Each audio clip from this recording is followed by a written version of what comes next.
Hello students, I am Savita Gupta, language instructor. Welcome in learn with Savita.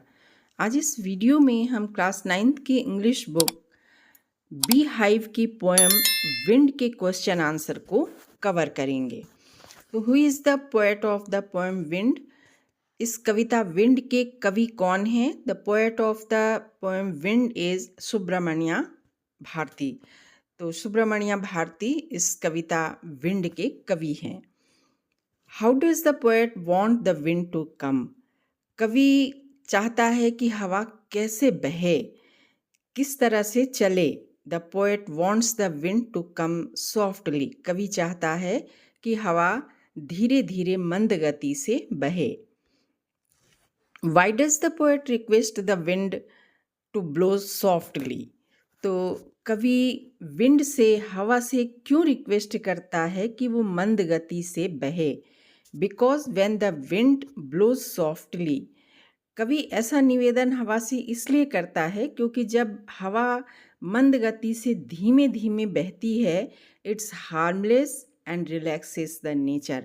तो ये किसी भी चीज़ को नुकसान नहीं पहुंचाती है और प्रकृति बहुत ज़्यादा राहत महसूस करती है। But when it blows fiercely, लेकिन जब ये तेज़ चलती है, हवा बिल्कुल तेज़ हो जाती है, इट रेक्स हैवोक, ये तबाही मचा देती है। So the poet request the wind to blow softly.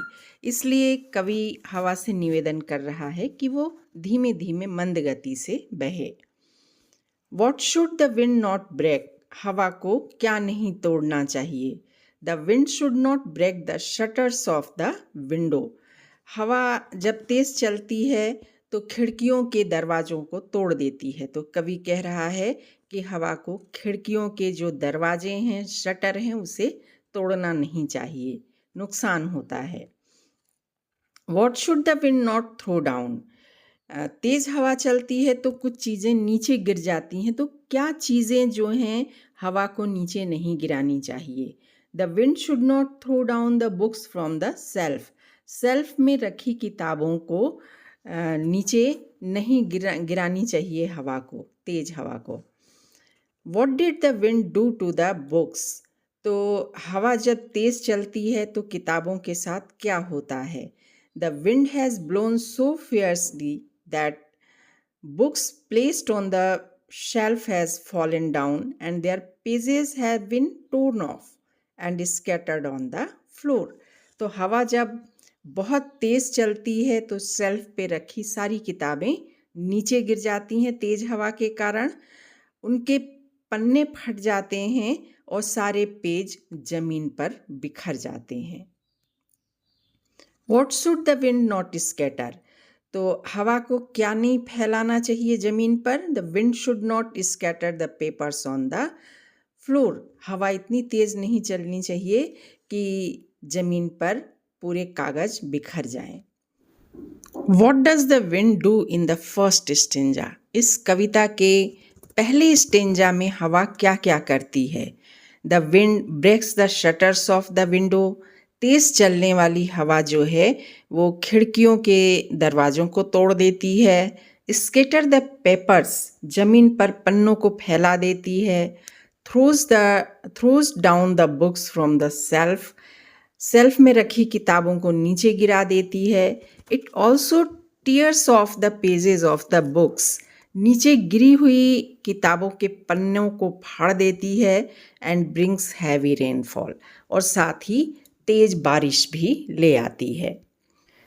Who does the wind make fun of? Weak people और स्ट्रॉन्ग पीपल? हवा जो है वो किसका मजाक उड़ाती है, कमज़ोर लोगों का या मजबूत लोगों का? The wind make fun of weak people. तो हवा जो है कमज़ोर लोगों का मजाक उड़ाती है। How does the wind deal with the weaklings? हवा जो है कमज़ोर चीज़ों के साथ कैसा व्यवहार करती है? The wind harms and terrifies the weaklings with its fierce power and thus mock their weakness. हवा जो है अपनी प्रचंड शक्ति से कमज़ोर चीज़ों को, कमज़ोर लोगों को डरा कर उन्हें नुकसान पहुंचाती है और इस तरह वो उनकी कमज़ोरी का मजाक उड़ाती है। Why should the people build strong houses? लोगों को घर मजबूत क्यों बनाने चाहिए? The people should build strong houses so that they may not be damaged by the wind. तो लोगों को अपने घर मजबूत इसलिए बनानी चाहिए कि जब तेज हवा चले तो उस तेज हवा से घरों को नुकसान ना पहुंचे। It should be strong enough to endure the challenge of the potent wind. तेज हवा की चुनौती को वो झेल सके, घर इतना मजबूत होना चाहिए। Does the poet want people to have firm bodies and strong heart? कवि क्यों चाहता है कि लोग अपने शरीर को दृढ़ और हृदय को मजबूत बनाएं? In the journey of life people have to face many hardships, unfavourable circumstances and unwanted obstacles. तो जीवन की इस यात्रा में आने वाली लोग जो हैं कई कठिनाइयों का सामना करते हैं, प्रतिकूल परिस्थितियों का सामना करते हैं, उनके सामने अवांछित बाधाएं भी आती हैं। Only when if they are physically strong and mentally confident can face this hardship. तो वो इन बाधाओं को तभी झेल सकेंगे, इन बाधाओं का तभी सामना कर सकेंगे जब वो शारीरिक रूप से मजबूत और मानसिक रूप से प्रबुद्ध होंगे। What is the impact of the wind on weak fire and strong fire? कमजोर कमजोर आग और मजबूत आग, यानी कि धीमे जलने वाली आग और तेज जलने वाली आग पर हवा का क्या प्रभाव होता है? Weak fire is helpless against the force of wind and is easily blown out. जो धीमी जलती है आग, वो हवा के फोर्स के सामने बिल्कुल हेल्पलेस हो जाती है, कमज़ोर पड़ जाती है और हवा उसे बुझा देती है। लेकिन but the same wind favours the strong fire and helps to burn them thundering roar. लेकिन वही हवा तेज आग को और ज़्यादा प्रज्वलित करके गरजते हुए प्रज्वलित कर देती है, यानी कि प्रकृति भी कमज़ोर का साथ नहीं देती है, मजबूत लोगों का साथ देती है। What did the wind god do? पवन देव क्या करते हैं? The wind god using its fierce power winnows the weaklings and crushes them just as the wind separates the food grain from the chaff. तो जो विंड गॉड हैं, जो पवन देवता हैं, वो अपनी प्रचंड शक्ति से कमज़ोर लोगों को चुन करके मजबूत लोगों से अलग कर देते हैं और उन्हें नष्ट कर देते हैं। ठीक वैसे ही जैसे सूप आपने देखा होगा, सूप से झटकते हैं हम तो भूसे अलग हो जाते हैं और अनाज अलग हो जाते हैं। तो पवन देव भी कमज़ोर को अलग कर देते हैं और मजबूत का फेवर करते हैं। यही प्रकृति का नियम है। Why does the poet say the wind god winnows? तो कवि ऐसा क्यों कहता है कि जो पवन देव हैं वो चुनने वाले हैं, चुनते हैं? तो the wind god winnows because it is the nature's law, survival for the fittest.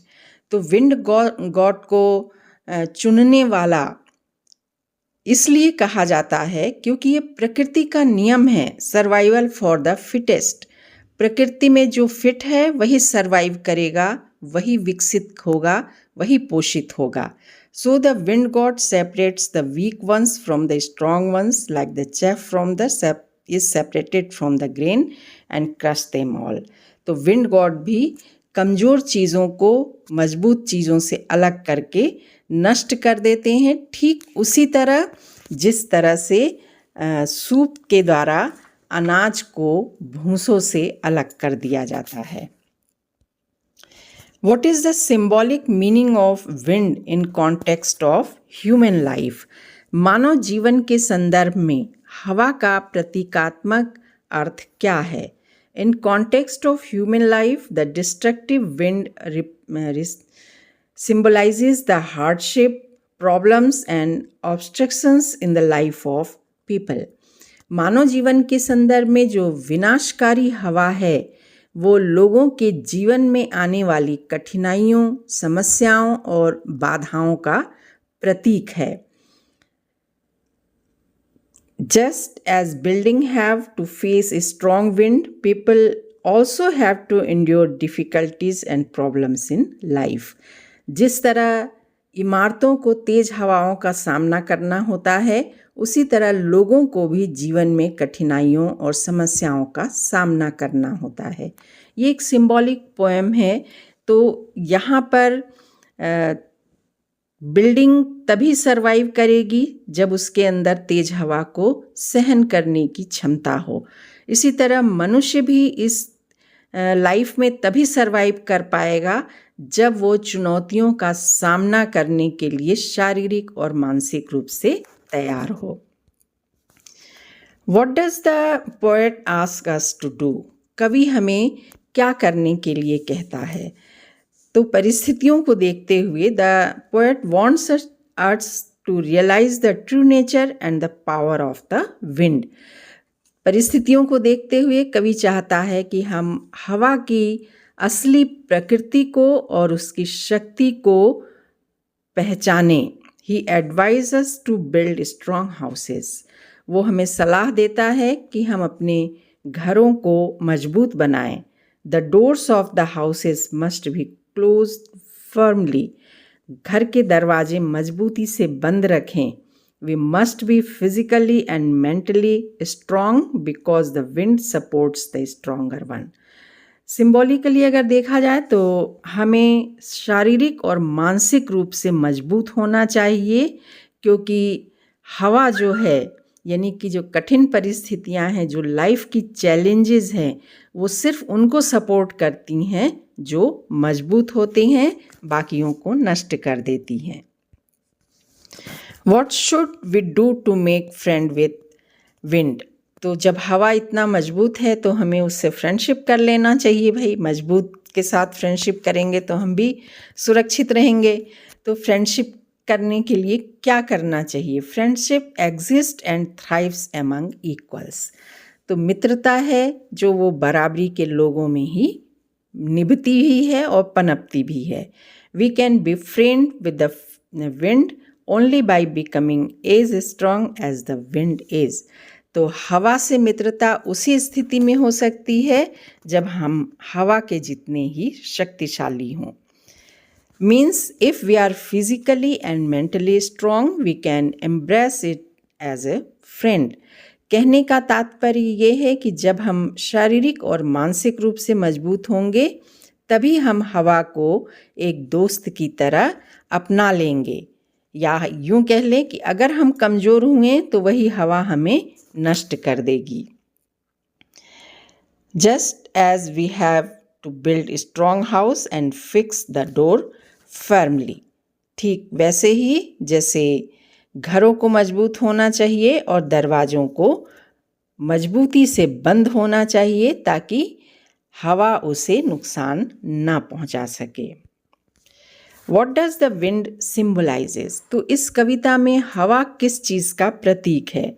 The wind symbolizes the raw and brutal power of the nature. इस कविता में हवा प्रकृति की कठोर और क्रूर प्रकृति को प्रतिबिंबित करता है. The wind god is a symbol of power and strength. शक्ति और ताकत के प्रतीक हैं पवन देवता. He hates weaklings. पवन देव कमज़ोर चीज़ों से नफरत करते हैं. Whether it is frail house, broken door or crumbling heart, he spares none. हर कमज़ोर चीज़ों से वो नफरत करते हैं, चाहे वो कमज़ोर घर हों, टूटे दरवाजे हों, टूटे हुए दिल हों, वो किसी को भी नहीं बख्शते, सबको नष्ट कर देते हैं. He befriends only the strong. तो वो केवल शक्तिशाली लोगों को चुनते हैं, उन्हीं का फेवर करते हैं और प्रकृति में उनको पोषित करते हैं. Explain the line. You brought the rain again. तो इस लाइन की व्याख्या कीजिए कि तुम फिर बारिश ले आए। This line says that the wind brings rain. ये लाइन बताती है कि हवा से ही बारिश आती है। When the wind blows strongly, it brings water-laden clouds from distant lands and causes them to rain. तो जब तेज हवा चलती है तो दूर दराज से पानी से भरे हुए बादलों को लेकर आती है और बारिश करवाती है। Whom does the poet praise and why? कवि किसकी प्रशंसा करता है और क्यों? The poet praises the wind because he has accepted the power of wind, which stands for the hardship of our life. कवि हवा की प्रशंसा करता है क्योंकि उसने हवा की शक्ति को पहचान लिया है और उसे स्वीकार भी कर लिया है। तो हवा की कौन सी शक्तियाँ? वो शक्तियाँ जो जीवन में आने वाली कठिनाइयों का प्रतीक हैं। हम कठिनाइयों को एक्सेप्ट करके ही लाइफ में आगे बढ़ सकते हैं। If we want to be successful in our life, अगर हम जीवन में सफल होना चाहते हैं, we must have a strong body and a strong heart. तो हमें अपने आप को शारीरिक और मानसिक रूप से मजबूत रखना होगा। Only strong people can face the challenges in life. केवल शारीरिक और मानसिक रूप से मजबूत लोग ही जीवन में आने वाली कठिनाइयों का सामना कर सकते हैं, जीवन में सफलता प्राप्त कर सकते हैं और इस लाइफ में सरवाइव कर सकते हैं। How does the poet describe the wind in the poem wind? Poem wind में कवि हवा को किस तरह से वर्णित करता है? इन द पोएम, इस कविता में the poet describes the destructive and constructive both the form of wind. तो कवि हवा के विध्वंसक और रचनात्मक दोनों रूपों का वर्णन करता है। The wind destroys and crushes the weak. Destructive इस सेंस में कि जो कमज़ोर चीज़ें हैं, जो सरवाइव नहीं कर सकती हैं, उन्हें चुन करके वो कुचल कर नष्ट कर देता है। और कंस्ट्रक्टिव इस सेंस में कि makes the strong more stronger, कि जो चीज़ें स्ट्रॉन्ग हैं, सरवाइव करने जैसी हैं, उन्हें पोषित करता है और उन्हें और अधिक मजबूत बना देता है। What does the word crumbling in the poem wind signify? एक वर्ड क्रम्बलिंग बार बार यूज़ हुआ है इस पोएम में। तो ये क्रम्बलिंग किस चीज़ को दर्शाता है? तो word crumbling in the poem wind is used for fragile और फ्रेल। क्रम्बलिंग शब्द का जो प्रयोग है ये नाजुक या कमज़ोर के लिए यूज़ हुआ है। तो the wind separates the frail or derelict houses, doors, rafters, wood, weak bodies, lives and hearts from those that are strong and crush them all. तो क्रम्बलिंग का अर्थ जो है ना, कमज़ोर, जैसे कि कमज़ोर घर हैं, वीरान घर हैं, ठीक है, और टूटे हुए दरवाजे हैं, टूटे हुए शहतीरें हैं, टूटी लकड़ियाँ हैं, बीमार शरीर हैं, जो बीमार जीवन है, टूटे हुए दिल हैं। ये सब चीज़ों को जो प्रकृति है, जो पवन देव हैं, वो पसंद नहीं करते हैं और इन्हें वो चुन के अलग कर देते हैं मजबूत लोगों से और इन्हें क्रश करके नष्ट कर देते हैं। What does crumbling heart refers in the poem wind? इस विंड में एक फेज यूज़ हुआ क्रम्बलिंग हार्ट। इसका क्या अर्थ हुआ? Crumbling heart refers to weak person, a weak और fragile emotional state, signifying someone who is easily broken down or overwhelmed by challenges or adversity.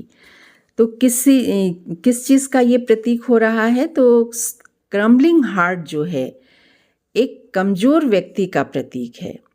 एक ऐसा व्यक्ति जो ये दर्शाता है कि कोई भी कमज़ोर क्षण आए या नाजुक भावनात्मक परिस्थिति आ जाए तो उस स्थिति में वो चुनौतियों से टूट जाता है, या यूं कह लें कि विपरीत परिस्थितियां उसके ऊपर हावी हो जाती हैं। Explain the expression crumbling lifes crumbling heart. एक फ्रेज है क्रम्बलिंग लाइफ्स क्रम्बलिंग हार्ट्स, इसकी व्याख्या कीजिए। Many lifes are lost when wind wrecks havoc. जब तेज हवा चलती है, तूफानी हवा चलती है तो भयंकर तबाही मचाती है। The lifes of the survivors are shattered too because their loved ones are dead and their homes and properties are destroyed. तो तेज हवा जो तबाही मचाती है उसमें कई लोगों की जानें चली जाती हैं, और जो जिंदा बच जाते हैं उनका भी जीवन बर्बाद हो जाता है, क्योंकि उस तूफान में उनके प्रिय लोग उनसे बिछड़ जाते हैं, उनके घर, उनकी संपत्ति सब कुछ नष्ट हो जाता है। They are left with no hope in life. उनके जीवन में आगे कोई भी उम्मीद नहीं रह जाती है। What is the central idea of the poem wind? तो ये जो कविता है विंड, इसका सारांश क्या है? The poem wind motivates us to face challenges of life with courage and determination. तो कविता विंड हमें साहस और दृढ़ संकल्प के साथ जीवन की चुनौतियों का सामना करने के लिए प्रेरित करती है। It inspires us to face all the hardships of life with positive attitude. तो जीवन की सभी कठिनाइयों का सामना एक सकारात्मक दृष्टिकोण रखते हुए हमें करना चाहिए कि इसमें भी कुछ ना कुछ अच्छाई है। इस चीज़ के लिए हमें प्रेरित करती है। Representing the turmoil and troubles of life, the strong wind teaches us the value of unshaken determination. तो तेज हवा जो जीवन के उथल पुथल और परेशानियों का प्रतीक है, हमें हर परिस्थिति में अडिग और दृढ़ संकल्प रखने का मूल्य सिखाती है। So students, this is all about the question answer of this poem Wind. Thank you. Thanks for watching the video.